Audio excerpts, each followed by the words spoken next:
Jorge Porcel es analista Jorge. e inicia. Jaime. Justo, don Jaime, mire usted. Que sopa. Don Jaime, buen día, bienvenido. ¿Qué tal? ¿Cómo Bueno, está? Jorge es el amigo el gordo de las gatitas. ¿Usted se acuerda de...? Sí, Primo por eso mío. sonreí. Pero ¿por Primo qué de las mío. gatitas? Mucha gente tal vez no se acuerda de ese personaje. ¿Eh?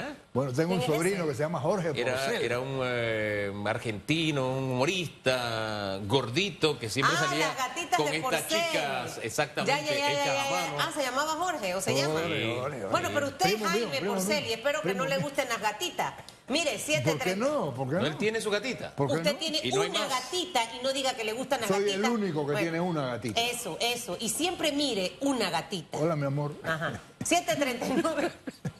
Lo El digo hombre se como- puso, mire, el hombre se puso rectecito Lo y digo ya como cambió todo. como un triste gatito. Sí. Mire, triste gatito, Jaime Porcel, arranca la mañana, 6 de mayo. Usted estuvo a lo largo de toda esta contienda política poniendo en perspectiva muchos puntos que salieron a relucir en esos resultados del día de ayer. Yo siempre le doy el crédito a las personas cuando aciertan en algunas cosas y en algunas usted acertó, ¿no?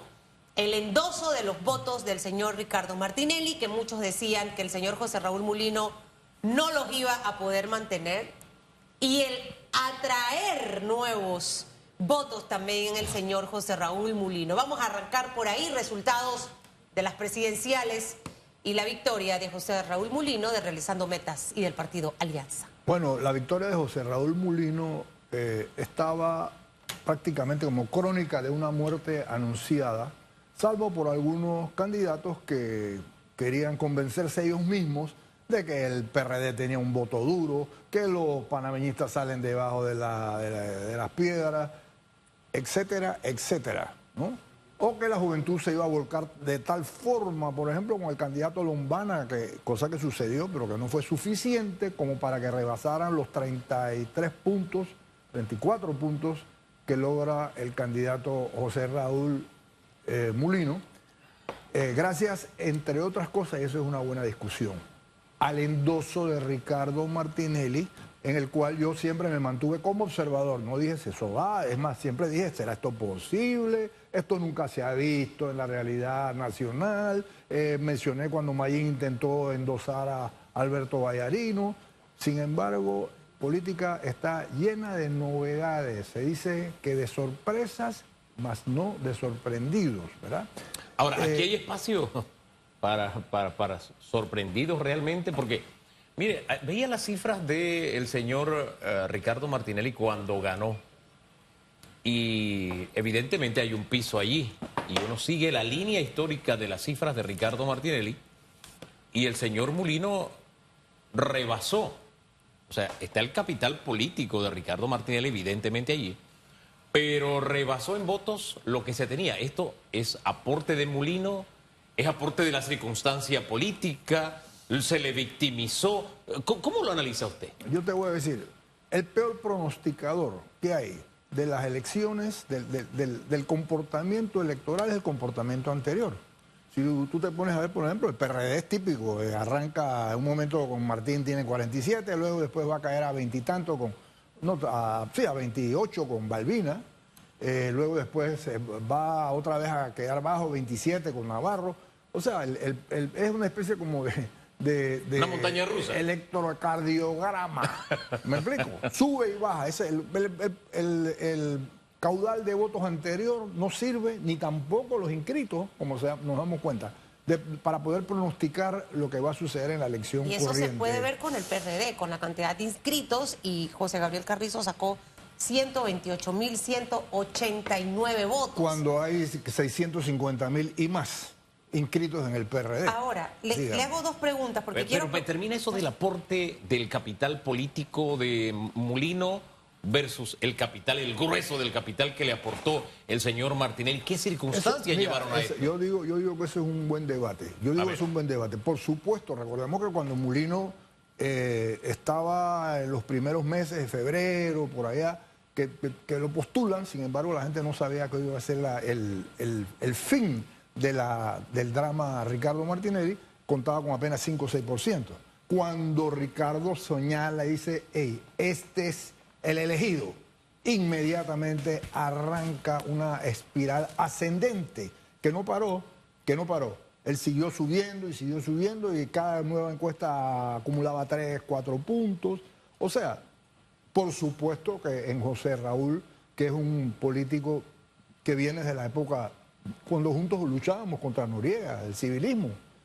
Yo era PD, él era fue el vicepresidente, y cuando exilan a Roberto Brenes queda de presidente. Él tiene todo, luego después es viceministro con Endara, luego después sube a ministro con Martinelli. Él tiene, para terminar, Susan, perdone, yo, querida. Dele, pero vamos porque se nos va el tiempo. Gatita Susan. ¿Qué sucede? Él tiene sus propios méritos, y sobre todo el propio mérito que le ve Ricardo Martinelli es la lealtad. En resumen, entendiendo su respuesta, dígame. Endosó los votos de Ricardo Martinelli, pero también tuvo la oportunidad de endosar más, superando la base que ya le había dejado el expresidente Ricardo Martinelli. ¿Es así?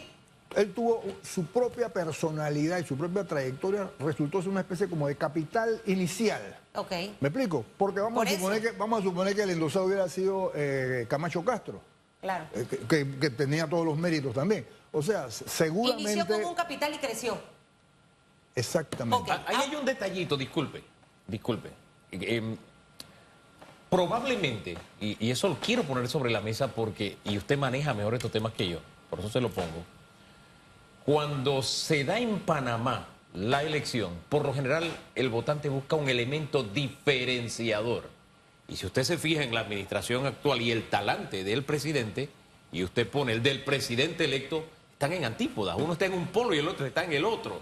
Ese elemento diferenciador podría haber sido el que captó ese diferencial de votos añadidos al capital inicial del señor Martinelli. Recordemos por ejemplo, cuando Endara era un presidente, tú sabes, muy coqueto, muy sonriente, y luego se planteó a un Valladares que era el hombre fuerte, el toro, aquel, ¿no? Sí.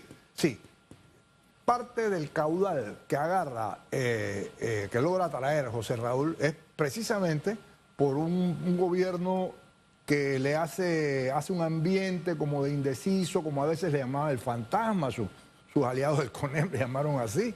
¿Me explico? Ahora llega un José Raúl Mulino cuyo imagen de autoritario se cambia hacia carácter.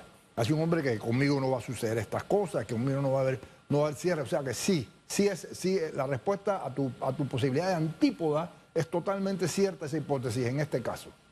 José Raúl Mulino, 34.36%, 757.657 votos. Le sigue el señor Lombana con un 24.90%, 549.147 votos. Voy a llegar hasta el cuarto. Martín Torrijos con 16.2%, 353.280. Rómulo Rux, 11.24%, 247.906. Dos preguntas. Sí. ¿Las encuestas en esta oportunidad acertaron o no? A diferencia de la campaña anterior, señor Porcel. Bueno. Y la segunda, la diferencia en las pasadas elecciones entre Laurentino Cortizo y Rómulo Rux fue de unos 1.700 y tantos votos, pero la diferencia entre los votos del señor José Raúl Mulino y el señor Lombana está casi por los 200.000 votos. Esa diferencia en la que obviamente gana versus el señor Lombana, a pesar de no haber ido a debates, a pesar de ser un candidato que mediáticamente no estuvo en entrevistas, estratégicamente se le cuidó mucho la imagen al candidato.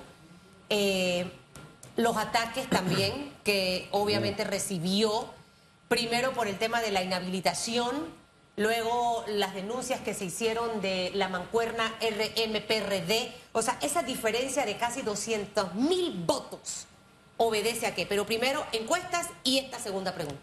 Ok, encuestas. Las encuestas, dos casas, Doxa y Sid Gallup, estuvieron muy cerca del 33-34%. ¿Cuál es la otra parte de Sid Gallup? Sid Gallup y Doxa. Doxa, okay. Panamá. Okay. Oye, Doxa es una empresa internacional, multinacional, que tiene una sede aquí en Panamá. estuvieron muy cerca ambas del resultado final del caudal de votos que iba a tomar el presidente actual electo, Sidgal, José ¿dónde se Raúl publicaba? Epasa, básicamente, Ok, y en redes. ¿Y Doxa? Doxa, bueno, en diferentes medios era patrocinada por el grupo mediático donde está Edwin Cabrera, que creo que se llama, bueno, Aurosemena Cabrera, ¿verdad? Que además cogía también algunos medios, a veces publicaban La Estrella, etcétera, ¿no? Pero no tenía oficialmente un medio detrás de ella, salvo este pequeño, que es un medio radial básicamente, ¿no? Pero sí estuvieron ambos muy cerca. Donde no hubo exactitud fue en el segundo lugar. ¿Por qué? Bueno, yo digo lo siguiente: los que tienen la obligación de acertar el resultado del Tribunal Electoral, no el encuestador. ¿Me explico? ¿Por qué? Porque el encuestador trabaja con errores muestrales. Además, estábamos trabajando con un nivel de indecisos cerca del 12%. O sea, esos indecisos empiezan a moverse a último momento. Y en vez de irse hacia la figura que estaba liderando en ese momento, decidieron repartirse, entre otros, en mejor cantidad, hacia un Lombana, que se veía como el candidato independiente, que venía con una aureola simpática, de que venía pues de hacer un pequeño movimiento que ha migrado hacia la partidocracia, ¿no? Eso explica la diferencia que hubo, por ejemplo, la tendencia que hubo, o la diferencia que hubo entre las encuestas y el resultado final. Pero todas las encuestas, valga decir, ¿no? De Marketing Group, valga decir, cuál otra más que se me escapa por ahí, estaban dando como ganador a quien finalmente termina endosándose el triunfo, que es José Raúl Mulino. El tema de la campaña que menciona Susan, la segunda parte de la pregunta, yo creo que es importante, porque de alguna manera, hombre, el propio Tribunal Electoral aceptó que Meta no suspendió campañas sucias que estaban en las redes. Se convirtieron en un boomerang, le añado yo a lo que le dijo Susan. Mira, yo te voy a decir, número uno, ¿qué dice el librito con respecto al líder? El librito dice: el líder se sitúa encima del bien y el mal. El líder no se muestra vulnerable ante los ataques. Evita, además, ir a debates por dos situaciones. Número uno, lo único que tiene que perder es el liderazgo. ¿Me explico? Y número dos, al líder no le gusta comprometerse, al líder no le gusta decir yo voy a hacer, porque luego después los electores le van a decir, como le han dicho a todos los presidentes anteriores: oye, aquí está tu librito, tú dijiste que ibas a hacer esto, ¿y qué pasó? ¿Dónde está? Sin embargo, él sí ha admitido compromisos con respecto al agua, con respecto al tren Panamá a David, a la ciudad universitaria y un par de cosas más, pero no así, por ejemplo, la larga lista que tú puedes encontrar en una propuesta como la de Rux Blandón, por ejemplo, ¿no? Claro. El no haber asistido a los debates, preguntas claves que le hice, que mucha gente ayer hablaba, ¿no? Su estrategia fue precisamente cuidar mucho su imagen. Segundo, el tema de ese proceso tan angustiante para el elector, si corría o no corría, ¿no? Obviamente hay propuestas interesantes dentro de la campaña del señor José Raúl Mulino que fueron presentadas en su momento por Ricardo Martinelli: el tren, el oncológico, la universidad. La ciudad ¿no? universitaria. Entonces, ¿qué cosas pudieron lograr esa diferencia de casi 200.000 votos? Y le hago énfasis en esto porque la diferencia de la campaña anterior fue por un número más reducido. Entonces, ¿qué tomó aquí peso? Las propuestas, la victimización por todas las campañas sucias y la postura quizás que a veces algunos tomamos. Ignoro todos esos comentarios, estoy enfocado y estoy centrado en cómo es el deportista, en mi proyecto, en mi meta, en lo que es, y no me voy a distraer con lo que está alrededor. Bueno, déjeme decirle, Susan, que la campaña de José Raúl Mulino decidió no responder a la gran mayoría de ataques, por ejemplo, el famoso pacto Muca, Mulino-Carrizo, ¿no? Que donde se le fue pues el caballito de batalla de algunos de los contrincantes que él enfrentaba. La campaña negativa responde a la guerra como arte. A la guerra como arte. ¿Eso qué quiere decir? quiere decir saber a quién atacar, cuándo, dónde y cómo atacarlo. Si probablemente el candidato más cuestionador aquí, que incluso el primer debate dice todos los que están aquí son corruptos o apoyan a corruptos, que fue el candidato Ricardo Lombana, no logra rebasar a Mulino por 9 puntos. Sin embargo, crece. Por otro lado, aquí en este programa conocido y escuchado de radiografía, yo varias veces afirmé que los debates no mueven lo que ustedes mismos han llamado la aguja electoral, no mueven. Y eso no es ninguna novedad, nunca la han movido, nunca, desde la época de Valladares, donde se inauguraron, ni en los Estados Unidos tampoco, no lo mueven. Sin embargo, si es una oportunidad para aquellos que saben debatir, le hace el depuesto por voluntad propia Melitón Arrocha, ¿no? Saben utilizarlo y utilizan precisamente los debates, por ejemplo, para cumplir un atributo importante, condición de la elección, que es darse a conocer. Y estaríamos de acuerdo de que siempre Arrocha apareció muy bien presentado, muy bien preparado, con algunas frases que sacaba chispeantes, que no eran de laboratorio, que sonaban ahí, que las inventaba ahí mismo, ¿no? O sea, los debates aportan, pero no mueven la aguja electoral. Ahora, hay un punto que quisiera traer al hoy y hacia adelante, hacia el futuro. Hemos atravesado momentos muy crispados, socialmente hablando. Decía al principio, una situación económica difícil, una campaña electoral donde nadie le pudo poner un alto a las campañas sucias. Y eso, mire que recalco en ese aspecto, porque, mire, las campañas negativas son aceptables, porque usted habla de las debilidades, errores o contradicciones que puede tener su opositor, y eso es una campaña negativa. Pero una campaña sucia, como usted se mete en cosas que, bueno, usted miente rampantemente, eso es una campaña sucia. Y no hubo quien detuviera las campañas sucias. Y todos esos elementos crean un ambiente que no necesariamente es el mejor. Hablemos de que no es el mejor ambiente laboral, por poner uno, o el mejor ambiente de familia. Y Panamá necesita, decía yo, tomarse un respiro, una especie de pausa para ver hacia dónde seguimos y esa pausa concedérsela a la nueva administración para que pueda caminar. Veo en redes sociales que hay personas que no asimilan, están como en negación o como si la campaña siguiera y todavía enviando mensajes de esas campañas sucias. En ese sentido, ¿qué le dice usted al país? ¿Qué necesitamos? ¿Qué camino debemos tomar? No estoy hablando de que haya una luna de miel, como se dice, de 100 días, pero necesitamos como país de verdad tomar un respiro porque, oiga, usted se mete a las redes sociales y es una miasma, una pus que hay ahí que está supurando y eso no le hace bien al país.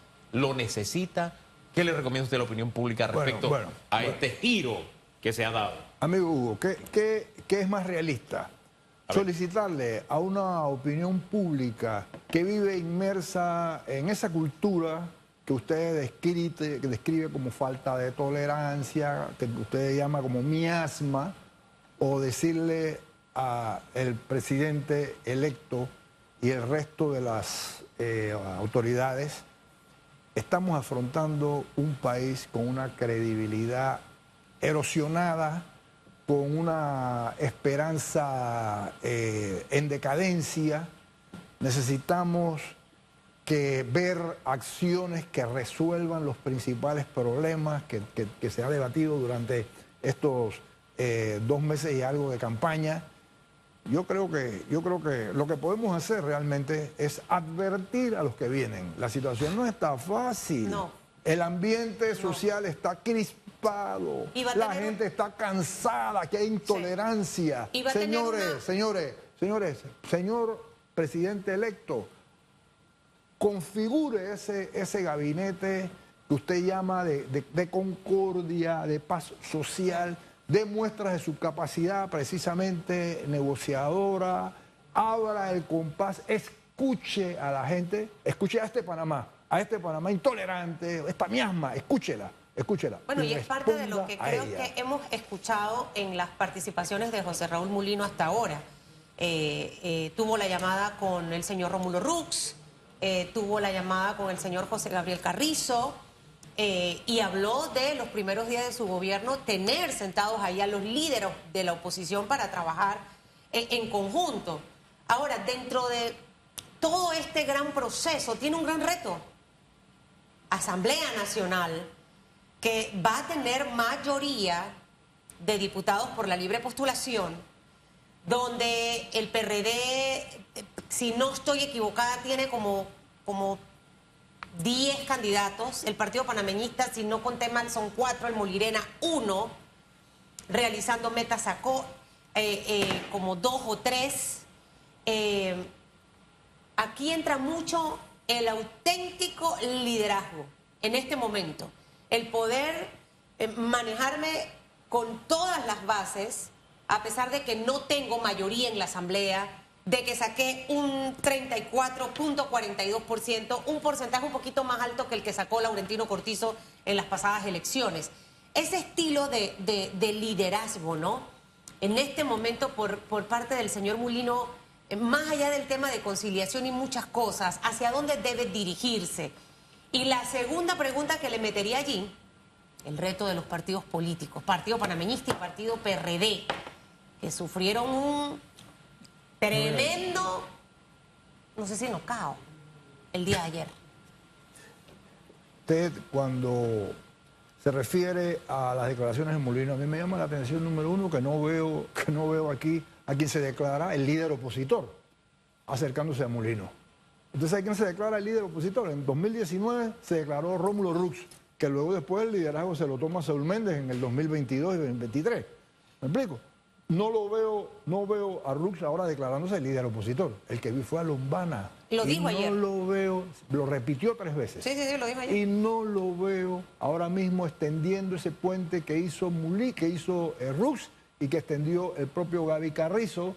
¿No? Otra fuerza que compitió, que no la vi tampoco extendiendo puentes, sino al contrario, la vi advirtiendo que vienen tiempos muy difíciles, que seguro que los van a reprimir, fue a la profesora Gordón y al profesor Richard Morales, que también en su discurso mostraron advertencias, digamos así, y que no lo veo, que son 2 fuerzas importantes, ¿no?, acercándose a Mulino.